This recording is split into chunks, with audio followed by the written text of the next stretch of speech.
모든 사람이 죽는다고 하는 것은 성경을 잘 모르는 일반 사람들도 다 아는 상식입니다. 사람들은 매일 죽음의 소식을 듣습니다. 노령으로, 노환으로 죽고, 교통사고로 죽고, 질병으로 죽습니다. 통계에 의하면요, 여러분 깜짝 놀라지 마세요. 뒤로 자빠지지 마세요. 지금도 1초에 똑딱하는 그 1초에 굶어서 죽는 사람이 5명이랍니다. 코로나하고는 비교가 안 됩니다.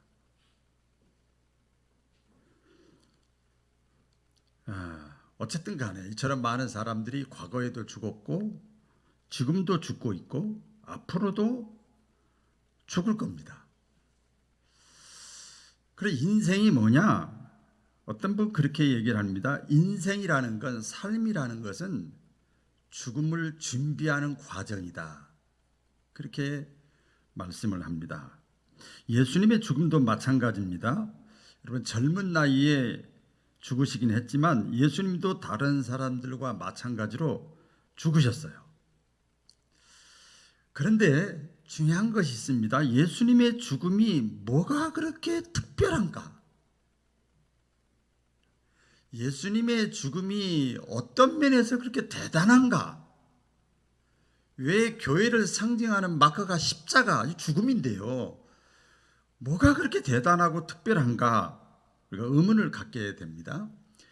그것을 알기 위해서 구약 성경에 보면은요, 하나님은 사람들의 죄를 용서하시기 위해서 죄를 씻어버릴 수 있는 방법을 알려주셨습니다. 그래서 사람들이, 구약시대 사람들이 자신이 죄를 지으면 대신해서 죽어줄, 죄값은 사망 죽음인데 자기를 대신해서 죽어줄 양이나 짐승을 잡아서 하나님께 제사를 드리도록 하나님이 죄 용서의 방법을 알려주셨어요.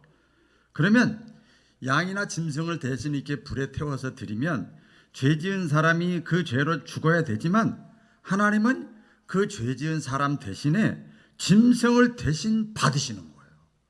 짐승을 받으셔서 죄 지은 사람의 죄는 용서해 주는 거예요. 그래서 제가 옛날에도 성막을 일주일 동안 공부할 때 실제 그 양을 잡아가지고 재현을 했어요. 그러면 죄 지은 사람은요, 자기가 가지고 온 양이 벗겨지고 막 피를 내리고 자르고 해가지고 이 불에 태워 그걸 비명지르는 그 양의 모습을 죄 지은 사람은 옆에 가면 안 됩니다. 그걸 다 지켜봐야 됩니다. 그래서 죄 지은 사람이 대신 자기 죄를 용서함 받을 수 있는 길을 하나님이 열어놓으셨어요. 그렇기 때문에 이것을 속죄의 제물이라고 그래요. 속죄 제물을 드려지는 것은 일반 다른 짐승들과는 구별되어야 됩니다. 달라야 됩니다. 왜 그런가 하면 이거는 이 사람 저 사람한테 드려지는 것이 아니라 거룩하신 하나님께 드려지는 거거든요. 따라해 보겠습니다. 거룩하신 하나님. 거룩하신 하나님께 드리는 것이기 때문에 흠과 티가 없어야 돼요. 죄가 없어야 되고 깨끗한 것을 하나님께 드려야 됩니다. 그냥 아무거나 막 갖다 와서 드리면 안 되지요. 그래서 같은 죽음이지만 속죄의 짐승, 속죄 제물은 사람의 죄를 대신해서 죽는 대속의 죽음입니다. 죽긴 죽는데, 양이나 짐승이 죽는데 이 죽음은 대속의 죽음이라고 그래요. 따라해 보겠습니다. 대속의 죽음. 그래서 아까 예수님의 죽음이 뭐가 그렇게 대단하고 뭐가 그렇게 특별한가? 십자가가 뭐가 그렇게 중요한가? 대속의 죽음, 예수님의 죽음은요, 바로 이런 대속의 죽음이기 때문에 특별합니다. 무슨 의미입니까? 이제 하나님은 더 이상 짐승의 제사를 받지 않겠다는 거예요. 받지 않아요. 대신에 모든 사람의 죄의 문제를 계속 그 죄를 지을 때마다 양 갖다 바치고 짐승 갖다 바치고 그 일을 고만하고 단번에 영원토록 이 죄의 문제를 해결하실 방법을 하나님이 생각해 내신 거예요. 그래서 모든 사람의 죄를 대신 지고 죽을 만한 흠과 티가 없고 죄가 없는 깨끗한 제물을 하나님이 찾으셨어요. 그래서 이렇게 인류를 찾아보니까 모든 사람이 흠과 티가 있는 거예요. 다 죄인이에요. 죄가 없는 사람이 하나도 없어요. 그래서 제물 될 만한 사람이 없었습니다. 구약의 내용을 말씀드리는 거예요. 그래서 하나님께서 유일하게 찾아낸 제물 되신 분이 누군가 하면 바로 당신의 독생자 외아들 예수 그리스도이십니다.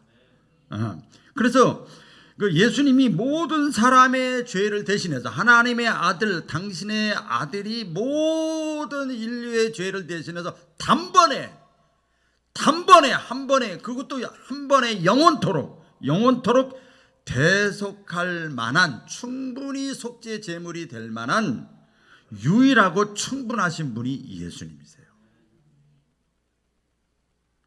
그래서 히브리서 4장 15절에 보면은요, 이런 말씀이 있습니다. 우리에게 있는 대제사장은 우리 연약함을 채우라는 자가 아니요 모든 일에 우리와 한결같이 시험을 받은 자로되 죄는 없으시니라. 이 대제사장은 예수님을 말씀하는데, 예수께서는 아무 죄가 없으셨지만 저와 여러분의 죄를 담당하시고 또 용서해 주시기 위해서 십자가를 지시고 죽임을 당하신 거예요. 그런 다음에 하나님이 하신 일이 있어요. 그게 뭔가 하면, 너희 대신에 예수 그리스도가 제물이 되셔서 죽었으니까 너희는 이 순간부터 예수님을 받아들여라, 믿어라, 영접해라. 그러면 내가 너희 모든 사람들을 구원하리라. 믿는 사람, 받아들이는 사람을 내가 반드시 구원하리라. 이 구원을 다른 말로 하면 천국을 주리라. 영생을 너희에게 선물로 주겠다 그래요. 선물로.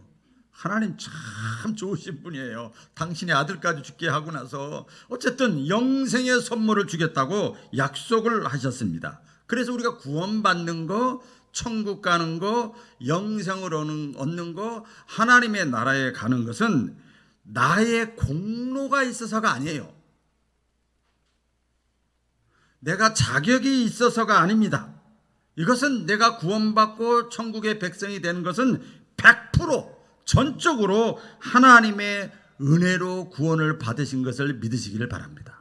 그래서 에베소서 2장 8절 이하의 말씀에 보면 이런 말씀이 있습니다. 너희가 그 은혜로 믿음으로 말미암아, 그가 누구야? 하나님의 은혜로 믿음으로 말미암아 구원을 받았으니 이것이 너희에게서 난 것이 아니요 하나님의 선물이라.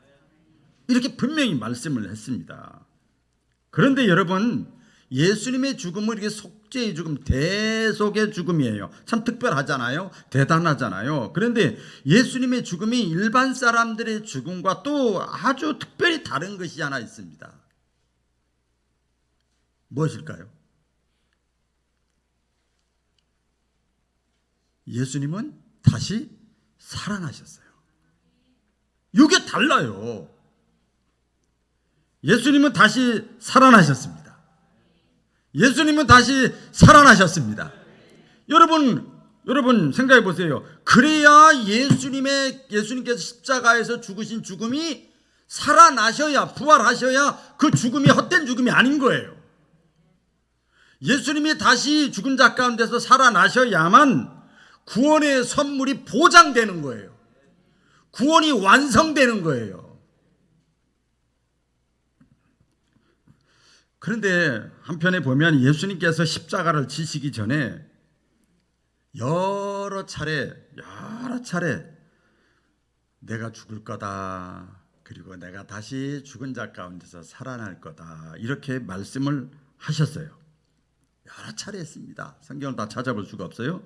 그런데 정작 예수님과 가까이 있던 제자들은요, 예수님의 부활을 전혀 예상하지 못했습니다. 그동안 3년 동안 따라다니면서 군중들도 마찬가지지만 많이 예수님으로부터 듣고 알고 있었지만 그 예수님의 말씀을 믿지는 않았어요.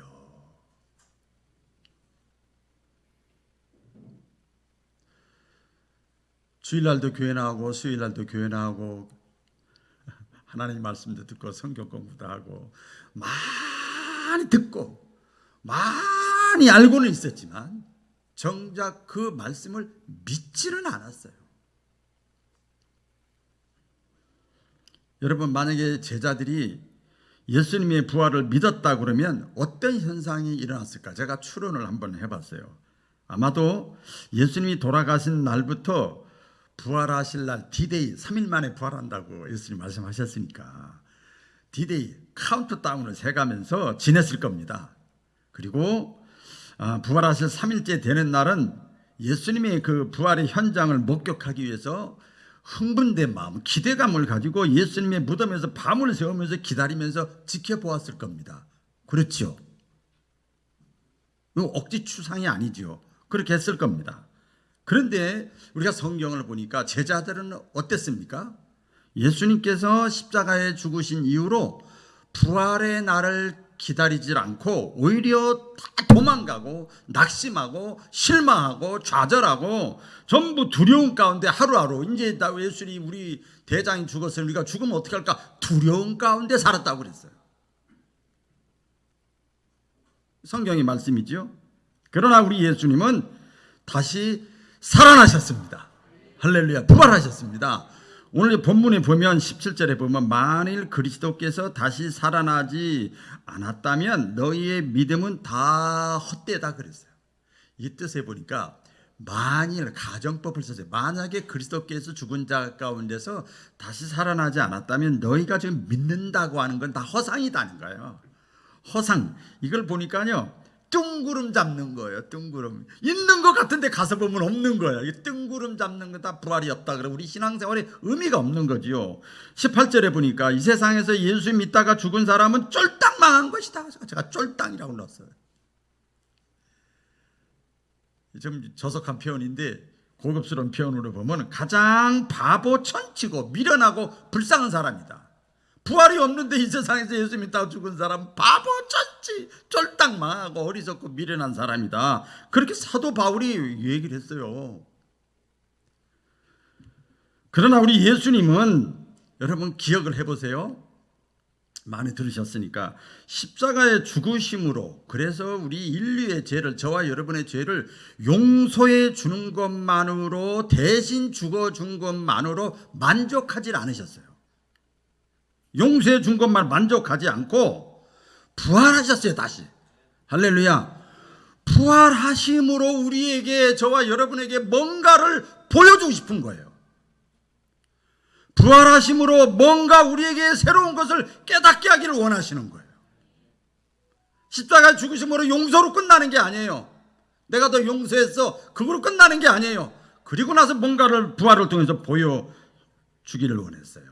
무엇을 보여주고자 우리 예수님이 하셨을까? 부활 사건을 통해서 그 보여주는 것이 어떤 면에서 보면 저와 여러분에게 진리인 줄로 믿습니다. 그래서 제가 부활의 진리라고 말씀을 했는데 부활을 통해서 우리가 붙잡아야 될 진리가 무엇일까? 두 가지만 말씀을 드릴 텐데 첫 번째로는요 예수님께서 부활하심으로 죄와 죽음의 문제를 권세를 죄와 죽음의 권세를 이기셨음을 보여주신 거예요. 자, 좀 제가 설명을 드릴게요.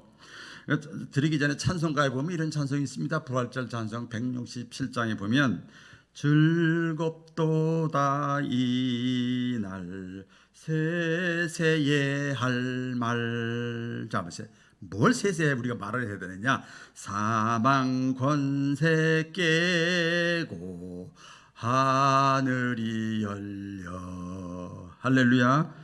죽은 자가 다시 살아나와서 생명의 예수 찬송하도다. 즐겁도다 이날 세세에 할 말. 그 다음에 핵심 포인트가 뭐예요? 사망 권세 깨고 승리하셨네. 사망의 권세, 죄값인 사망의 권세. 너 죽여 그럼 꼼짝 못해. 아무도 여기서 하하하 웃을 사람 하나도 없어요. 너 죽어, 너 죽어. 그러면 사망의 권세예요. 그게 권세요, 권세. 근데 그걸 깨고 승리하신 것이 예수님의 부활의 사건입니다. 여러분, 현재 저와 여러분이 사는 이 땅의 그 모습을 보면요, 성경의 말씀이 그대로 맞습니다. 마치 예언된 대로 그래요. 소돔과 고모라 때와 같을 것이다. 남자와 남자, 여자와 여자, 그 다음에 타락하고 뭐 윤리, 도덕, 정치적으로 보면 전부 타락하고 노아의 때와 같을 것이다. 그렇게 예언을 했어요. 그래서 수많은 사람들이요, 죄악에 빠져 여기에 빠진다니까. 난 안 빠졌는데 목사님, 흡수돼서, 나 흡수 안 되는데 혼합돼서 섞여가지고 유행 같아. 그게 마치 섞여서 살아가는 거예요. 그래서 많은 사람들이 그래야 편하거든. 그래야 그 넓은 길로, 넓은 문으로 많은 사람들이 들어가고 있어요. 그러나 여러분 기억하세요. 예수님을 제대로 믿는 사람, 오늘 부활절이니까 부활의 주님을 정말 내가 마음 가운데 모시고 살아가는 사람은 소돔과 고모라 때와 같고 노아의 시대와 때와 같고 이 세대의 풍조가 아무리 그래도요, 내가 거기에 빠져들지를 않습니다. 휘둘리지를 않습니다. 거기에 혼합되지를 않습니다. 끌려다니질 않습니다. 그래서 히브리서, 믿음이라는 게 뭐냐, 히브리서 11장 38절에 보면 이런 사람은, 이런 부활의 신앙을 확실히 가지고 있는 사람은 세상이 그 사람을 감당하지 못한다는 거예요. 이 세상의 문화와 풍조가 그 사람을 어떻게 못한다는 거예요. 그래서 여러분, 진짜 그리스도인이 어떤 사람이 진짜 그리스도인이냐, 이게 주일날 또 예배 시간에 헌금 들고 예배, 이게 그리스도인이 아니에요. 여러분, 주일날 낮에 나오셨는데 제가 기분 나쁜 소리라고 듣지 마시고 사실입니다. 이게 그리스도인이 아니고, 내가 세상 속에 이 땅에서 살고 있지만 세상의 풍조에 내가 빠지지 않는 거예요. 손해가 나도 내가 거기에 타협하지 않는 거예요. 혼합하지 않는 거예요. 짝짝꿍하지 않는 거죠. 되지 않고 오히려 이 세상에 살고 있지만 세상 위에서 살아가는 거예요. 할렐루야. 그 유명한 책 리차드 리버라는 사람이 그리스도와 문화라는 책에 이걸 아주 깊게 두껍게 책을 써냈습니다. 오히려 참된 그리스도인은요, 부활하신 예수 그리스도의 이름으로 이 사단의 이 세속에 내 생각으로, 마음으로, 환경으로 다가오는 그 모든 것들을, 시험과 유혹을 오히려 물러가라, 물리치는 거예요. 안 돼, 딱 끊는 거예요. 물리치고 승리를 합니다. 죽음의 권세까지라도 때로는. 이번 심야기도 때 나올 때 제가 죽음에 대해서 말씀드렸죠. 죽음의 권세까지라도 초라는 마음이 불릴 때 내 속에서 나와요. 그래서 어떻게 되는지 아세요? 담대합니다. 담대하게 하나님의 자녀로 살아갑니다. 그러니까 그것을 사도 바울이 이렇게 표현합니다. 그것을 그리스도인의 신앙생활이라고 하는 것은 선한 싸움을 싸우는 과정입니다. 싸워야 됩니다. 싸워야 돼요. 선한 싸움, 좁은 길로 걸어가고 좁은 문으로 들어가는 것이 바로 신앙생활이에요. 휩쓸려 가는 게 아니고. 기억하세요. 우리가 부활하신 예수님의 이름으로 우리가 딱 나아가면은요, 부활의 주님을 내 마음 가운데 모시고 내가 딱 쓰고 나아가고 행동하고 말을 하면은요, 사탄 마귀가 우리를 더 이상 어떻게 못해 먹습니다. 이거를 성경에 정죄하지 못한다는 거예요. 정죄가 뭐예요? 심판하는 거예요. 심판하는 거예요. 우리를 판단하고 지적하고 평가하는 거예요. 부활의 주님이 내 속에, 십자가에 죽으시고 부활하신 주님이 내 속에 있으면은요, 내가 약점이 많고 죄와 허물이 많이 있어도 사탄이, 너 그 약점 있잖아, 너 그 죄 있잖아, 너 그 잘못한 거 있잖아, 손으로 발로 물질로 죄진 거 있잖아, 성적으로 뭐다 죄진 거 있잖아, 그 약점을 자꾸 마귀가, 그래서 주의 일을 담당하지 못하게만 오매 기주고 이렇게 만들어요. 그렇게 심판하지 못하도록 하는 거예요. 이거지요. 너처럼 죄 지은 사람이 무슨 하나님의 일을 한다고 그러냐? 그냥 조용히 교회나 다녀. 지나가는 개가 웃겠다. 사실은 고백합니다. 제가 옛날에 이런 소리 들었었어요.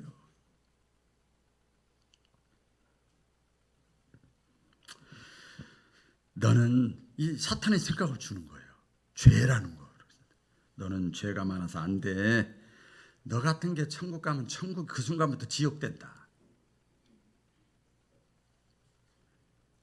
아니 약점을 잡아잡고 늘어지는 거예요. 그거 꼼짝없이 붙들려 있는 거지요. 그러나 여러분 이제 더 이상 이런 사탄의 만에 흔들리거나 우리가 휘둘릴 필요가 없음을 믿으시기를 바랍니다. 왜냐하면 예수님의 부활을 통해서 이 사탄의 죄와 사망의 권세를 내가 허점이 많이 있고 허물이 많이 있지만 이것을 이미 깨트리시고 승리하시고 이기신 분이 예수님의 부활이에요. 죽음으로 끝났으면 아무 소용이 없지요. 그래서 신앙생활이라고 하는 건 뭐냐? 나를 보고 신앙생활하는 것이 아니고 주님을 바라보고 신앙생활하는 거예요. 많이 들어보셨죠? 이런 소리를. 그렇죠? 나를 바라보면 기죽어 내가 뭘 해겠어. 아이고 나 같은 게. 그러나 주님을 바라보면 그래 나 때문에 주님이 죽어주셨지. 날 받아들이라고 그랬지. 그 주님 붙잡고 주님 바라보고 믿음의 주여 너를 온전케 하시는 예수를 바라보라. 이게 신앙생활의 방법입니다. 그래서 첫 번째 우리에게 부활을 통해서 보여주시려고 한 게 뭔가 하면 예수님을 믿는 자는 부활의 주님을 마음 가운데 확실하게 영접한 사람은 죄의 문제, 저주의 문제, 사망의 권세로부터 승리할 수 있는 존재임을 믿으라는 거예요. 할렐루야. 그 사실을 너희가 믿으라. 그러니까 승리가 보장된 싸움을 하는 거예요. 여러분 우리가 볼 때 승리가 보장돼 있어. 그냥 과정만 잘 밟으면 돼요. 두 번째로 부활의 주님께서 부활 사건을 통해서 저와 여러분에게 보여주고 싶은 것이 뭔가 하면 이거죠. 예수님께서 부활하셨기 때문에 예수님을 믿는 우리도 부활할 것이다. 너희도 부활해. 이걸 보여주신 거예요. 보여주신 거예요. 오늘 19절에 보니까 만일 그리스도 안에서 우리의 바라는 것이 다만 이 세상의 삶뿐이면 모든 사람 가운데 우리가 더욱 불쌍한 자이리라. 이 사람의 삶이 이 세상에 뿐이고 죽음으로 모든 것이 끝이고 더 이상 바랄 것이 없으면 이 세상에서 성도들처럼 불쌍한 사람이 없다는 거예요. 딩동댕 맞는 말이야. 맞는 말이에요. 여러분 초대교회 때 사도 바울 당시에 예수님을 믿는다는 게 뭘 의미하는 줄 아세요? 지금 잘 들어보세요. 예수님을 믿는다고 하는 것은 목을 내고 믿어야 돼요. 생명을 담보로 해서 믿는 거예요. 굉장히 위험한 거예요. 예수 믿는다는 게. 예수님을 믿는다는 것이 발각되거나 들키거나 그러면은요 어떻게 했죠? 다 아시죠? 들어서 잡아서 감옥에 가둬버렸습니다. 구상권 청구하는 게 아니라니까 여러분. 그 정도 아니라니까. 잡아서 감옥에 가둬버리고요. 때로는 원형 경기장에다가 기독교인들을 몰아넣고 사자들을 며칠 동안 굶긴 다음에 거기다 기독교인들 예수 믿는 사람 고백하는 사람들은 전부 거기다 풀어놔요. 그래서 굶은 사자들이 가서 잡아 뜯어먹는 거예요. 사람은 산채로. 그거 막 즐거워했어요. 예수 믿는다는 건 바로 이런 거예요. 때로는 불에 태워가지고 나무에다 이렇게 해가지고 불에 태워서 그냥 고통스러워하는 모습을 보면서 막 즐거워했어요. 그리고 이건 이거에 비하면 아무것도 아닙니다만 사회적인 불이익이 엄청났어요. 이처럼 당시의 사람들, 이 기독교인들은 불쌍한 사람들이에요. 불쌍한 사람들. 아니, 미련한 사람들. 아이고 그렇게 지혜가 없어. 바보 같고 어리석은 사람이야. 그냥 안 믿는다 그러면 되는 거지. 그까짓 뭐. 근데 불쌍한 사람들이고 미련한 사람 같이 보였어요. 그럼에도 불구하고 이 초대교회 신자들은요, 이 세상에서 가장 어리석게 보이는 불쌍한 편을 택했어요. 아시잖아요. 왜 그런 줄 아세요? 이 사람들의 마음속에는 부활의 신앙이 있었어요. 할렐루야. 부활의 신앙이 있었어요.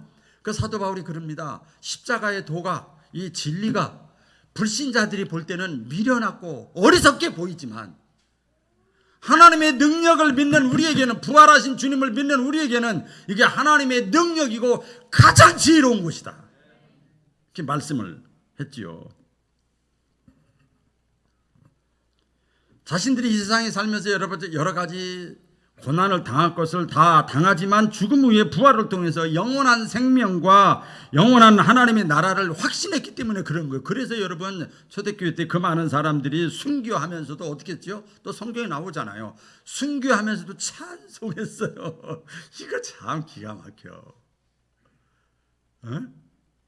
스데반은요 천사의 얼굴이라고 그랬어요. 이게 정신 나간 게 아니고 부활의 신앙, 부활의 주님이 그 속에 있었던 거예요.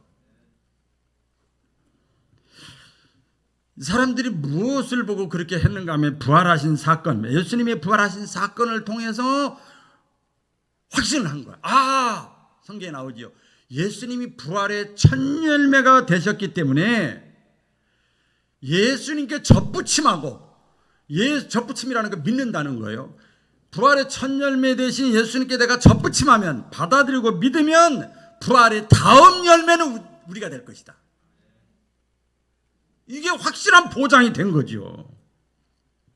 그래서 이렇게 부활의 확신을 주시려고 예수님께서 부활하신 다음에 그 몸을 500명이 넘는 사람들에게 다 보여주셨어요. 제자들에게 살짝 보여주고 승천하신 것이 아니고 보여주시고 이 땅의 삶이 전부가 아니라는 것을 깨우쳐 주신 거예요. 말씀하시고 깨우쳐 주셨어요. 오늘날 그 눈에 보이는 이 땅의 삶에 목숨 걸고 애착을 갖고 살아가는 사람들이 많잖아요. 그 나쁘다는 얘기가 아니에요. 눈에 보이는 그걸 어디서 들어보셨죠? 3차원의 세계. 3차원의 세계에 그냥 목숨 걸고 애착을 갖고 살아가는 사람들이 많이 있는데, 이런 상황 속에서도 진짜 부활신앙을 가진 사람들은요 그렇게 살질 않습니다. 이 땅에서 열심히 살지만, 잠언서에 보면 열심히 살아야 돼요. 마음의 경영을 해야 돼요. 열심히 살아가고 있지만, 그러나 보이지 않는 4차원 하늘의 시민권, 저 천국, 영생, 하나님의 나라, 죽음 이후의 삶, 그것을 바라보면서 살아가게 됩니다. 그렇다면 이제 핵심 숙제가 남았어요. 그러면 이 땅에서 우리가 살아간다는 것은 무슨 의미가 있느냐? 천국만 다고, 영생만 다고 그러면 이 땅에 살아가는데 무슨 의미가 있느냐? 어떻게 살아야 되느냐? 아주 단순하게 말씀드릴게요. 이 땅의 삶은요 예수 그리스도를 위해서 살다가 죽을 곳이 이 땅의 삶이에요. 너무 직설적인가요? 이 땅의 삶은 나를 위해서 대신 십자가에 죽으시고 부활해 주시고 하늘의 소망을 주신 예수 그리스도 그분을 위해서 살다가 죽어야 할 곳이 이 땅입니다.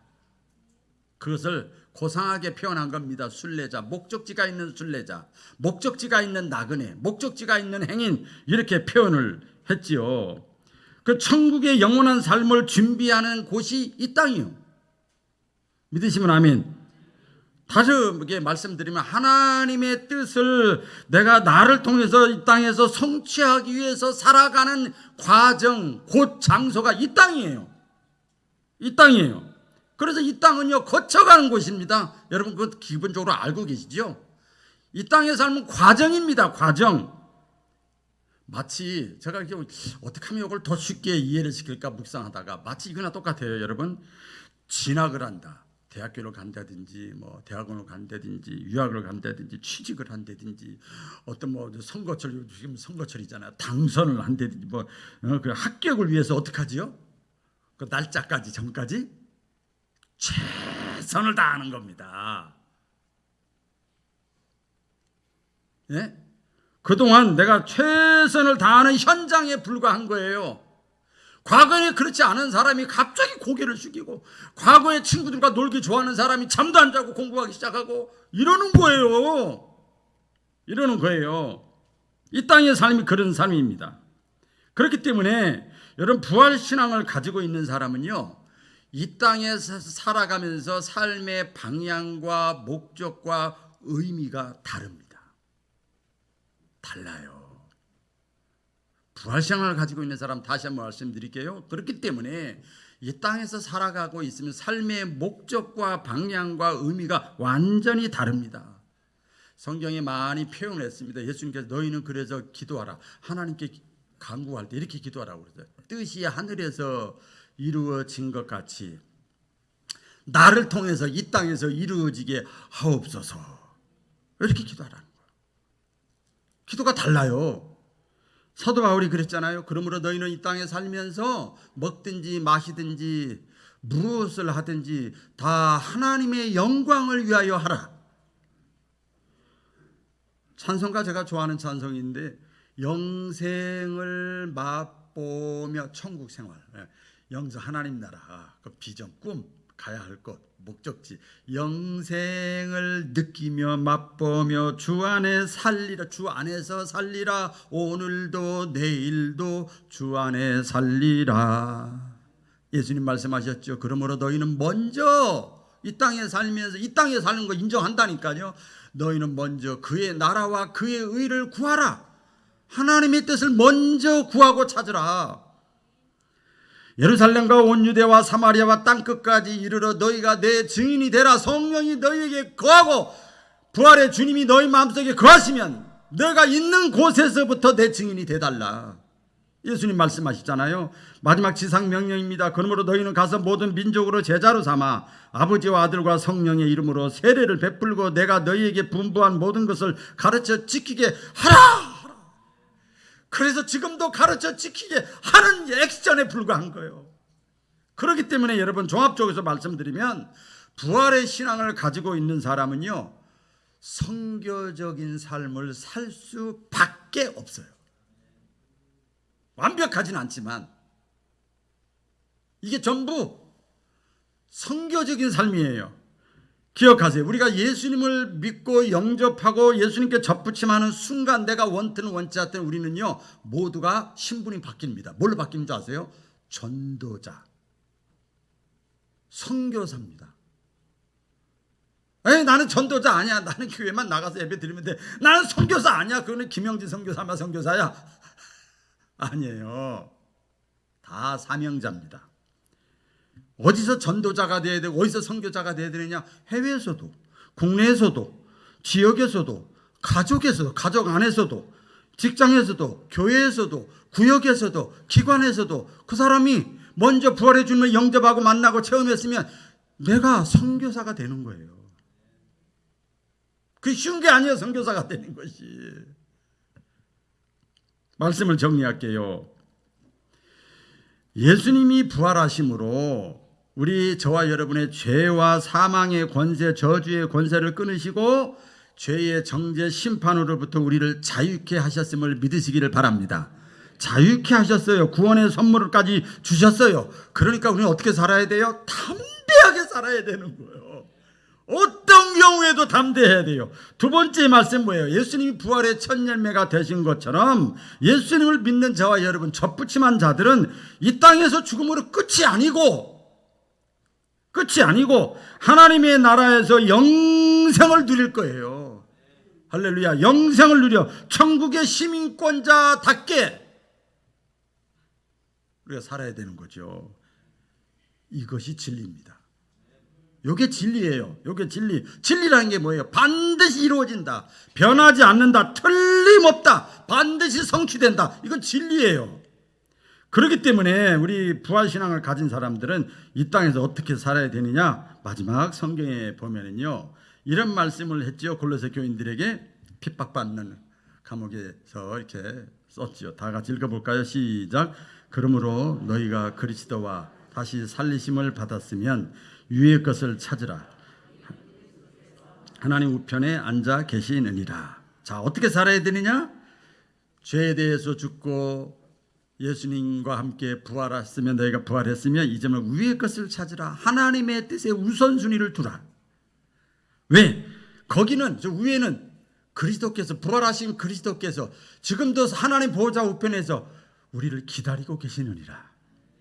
할렐루야. 이런 부활의 진리를 붙잡고 담대하게 살아가시고 하나님의 영광 위에 살아가는 우리 바울의 가족들 다 되시기를 주의 이름으로 축원합니다. 기도하겠습니다.